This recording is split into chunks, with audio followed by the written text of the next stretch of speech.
Today on Art Is, we're learning about the values of color with Dr. Terry Allen. Today's class was at Manchester Gate Elementary School in Fresno.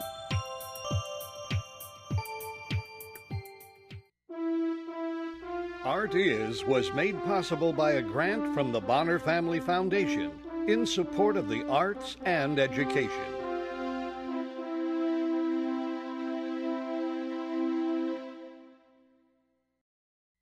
Good afternoon, boys and girls.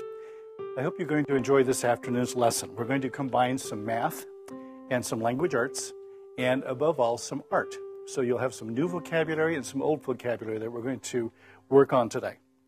The first thing I want to do is tell you that we're going to do a lesson in value of color in art. Now, you think value like the value of $1, something like that, or something is worth a certain amount. Well, in art, value means the lightness or darkness of a color. And so what we're going to do here in a couple minutes is work with color using lightness and darkness. So if you have a color and you add white to it, what happens to it? Yes, Benjamin. It makes it a lighter color. Makes it a lighter color. How many agree with what he said? Okay, well, let's check it out. Yes, it becomes lighter. Now, we have a special word for that, and it's called tint. So when we have a lightness of a color, we call it a tint of that color. So if it's a light green, it's a tint of green. If it's a light purple, it's a tint of purple. Now, if we have a color, we put black in it, what do you think is going to happen? Allison? It's going to be darker. Yeah, it might be darker. How many agree with that? Raise your hand. Oh, good job. Let's see what happens. Black makes it darker. Good. And we have a special name for that. And that is shade. So if we have a light color, it's a tint. And if we have a darker color, it's a shade. And that's if we add white or black to it. So with that, let's keep that in the back of our minds for a few minutes. And then before we get into our actual painting today, we're going to work that painting into some math stuff. For this lesson, we will need a variety of colors of tempera paint. For each child, we will need a paper towel, a paper plate on which to put the paints, a 9x12 sheet of white paper, a black crayon, a paintbrush, and a ruler, plus a plastic cup in which to put our water to wash our brushes. I think that you probably know these things already. Do you know what prefixes are? Who can tell me what a prefix is? Michael. Something that you put before a word to give it a different meaning. Absolutely right. Good job, Michael. Okay, so if we have mono, do you remember what mono means? Anybody have an idea? Natalie, what do you think? One. She says one. How many would agree with her? So we have mono, which means one. Tri is another one we're going to use. Show me on your fingers what tri means. Oh, good. Everybody has 3 fingers up. Okay, test time. What does quad mean as a prefix? Show me on your fingers. Oh, good. I see 4s all around the room. Now, this is a hard one. Semi. Can you show me that on your fingers? That's kind of hard, isn't it? So, Jace, what about you?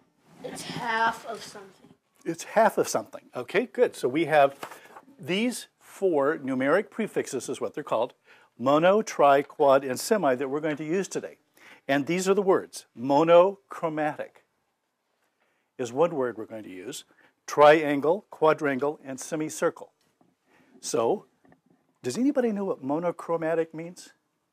Mono means one, and chromo is something else. Yes? Color? Color, she says. She's absolutely correct.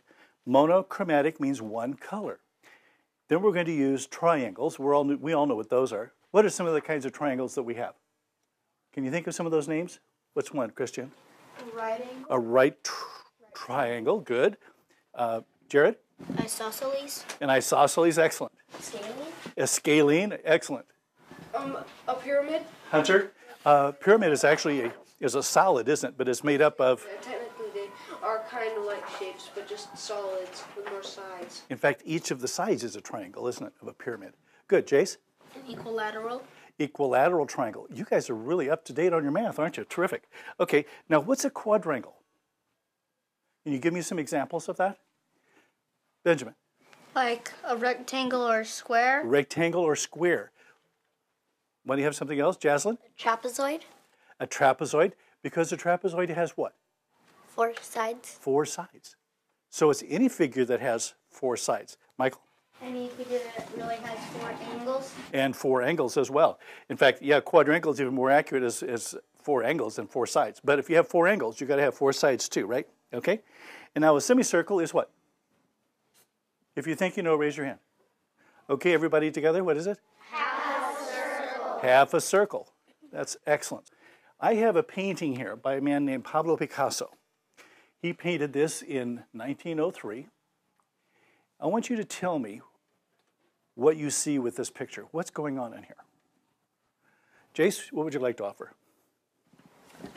There are 3 people that are cold and are wrapping themselves up in clothes. There are 3 people who are cold and wrapping themselves up in clothes. Excellent. What else do we see? Right over here, Melanie? They're out in the ocean and they're barefooted without any shoes. So they're barefooted and out by the ocean, and Jace said that they're cold. Yes. What's another clue that we have that they're cold? What do you think, Adam? All different shades of blue. They're all different shades of blue. Not only shades, but we have tints of blue because there are what? Light spots in here, aren't there? Okay. Is there a word over here that describes this whole painting? What do you think, Deanna? Try. Try. Okay, try means 3. So where are the 3? The 3 people. The 3 people. Good job. What's another one, Jace? Monochromatic. Monochromatic. And what does that mean again? 1 color. 1 color. This is all 1 color, isn't it? And that color is? Blue. And you know what? When Jay said a few minutes ago that they look cold, what happens to us when we get really cold? Our lips turn blue and so on and so forth. Okay, this picture is also called the tragedy. And sometimes when we say blue, we are sad. Okay. So here we have a picture that's monochromatic. Now, the picture that we're going to do is going to be monochromatic also, and you've already selected colors that you're going to do your monochromatic picture with. First thing we're going to do, however, before we start any painting, is to learn how to clean our brushes. Please hold your cup on your desk, and then paint the bottom of the inside of the cup like this. 1, 2, 3, 4, 5, 6, 7, 8. Give it some really good brushes on the bottom of the cup, okay? Then, when you lift your brush out, you press against one side, and you press against the other, and where does the water go? Back into the cup, doesn't it? So that's going to save us a lot. Then when we get through, our brush is fairly dry, and that's what we want for our paint. You also have a paper towel there. That's for putting your paintbrush on when you're through. And also, in case your hands get a little wet, you can also dry those off.